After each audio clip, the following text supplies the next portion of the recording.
जवान होता बेटा नहा रहा था, मगर अचानक माँ अंदर आ गई। लड़के के चेहरे पर हल्की सी शर्मिंदगी थी, लेकिन माँ उसकी आदी थी, जैसे ये मंजर लातादाद बार पहले हो चुका हो। और उस कदरे आसाबी तनाव वाली माँ के सामने जेसन ने कभी बगावत नहीं की, सिर्फ इसलिए कि 6 माह कबल वालिद की मोहब्बत की तारीख यानी लव हिस्ट्री या अफेयर ने माँ की जज्बाती दुनिया को मुकम्मल तौर पर तबाह कर दिया था। माँ ने अपनी तमाम मोहब्बत बेटे पर मरकूज कर दी और उसकी जिंदगी के रंग भी फीके पड़ गए। गम और उदासी उस पर बादलों की तरह छाए रहे, यहाँ तक कि उसे बमुश्किल सोने के लिए दवाओं की मदद लेनी पड़ती थी। जेसन अपनी माँ की तकलीफ को गहराई से समझता था, जैसे वो रातों रात बड़ा हो गया हो। उसने माँ की परेशानियां बांटने का फैसला किया, चुनांचे वो फौरन काम पर लग गया।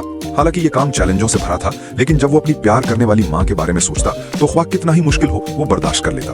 उसने माँ को खुश करने के लिए मुख्तलिफ तरीके आजमाए, यहाँ तक कि वो उस क्लाउन का लिबास भी पहनता जिससे वो नफरत करता था, सिर्फ माँ की वो मुद्दतों बाद आने वाली हंसी देखने के लिए। माँ की खुशी ही उसके आगे बढ़ने की ताकत थी, जो उसे मुश्किल हालात में भी आगे बढ़ने पर उकसाती थी। हालांकि वक्त गुजरने के साथ ये शदीद इन्हिसार यानी डिपेंडेंस जेसन को घुटन ज़दा करने लगा।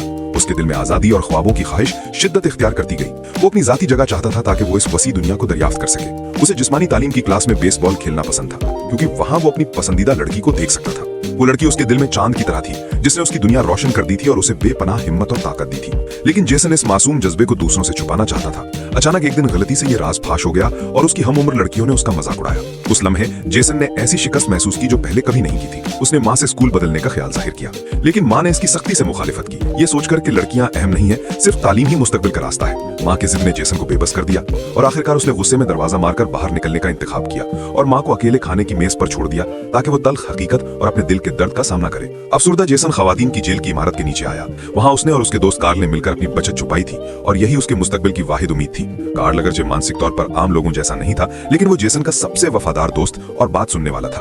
जब जेसन उलझन और ख्वाबों में डूबा हुआ था, छत से अचानक चंद जोरदार आवाजें आईं। पता चला कि यहाँ कैद खवातीन कैदी है। जेसन ने कुछ ना कहा और उसे नजरअंदाज करना चाहा, मगर उसने नहीं सोचा था कि इस खातून कैदी के अगले अल्फाज उसकी जिंदगी में गैर मुतवक्के मोड़ लाने वाले थे।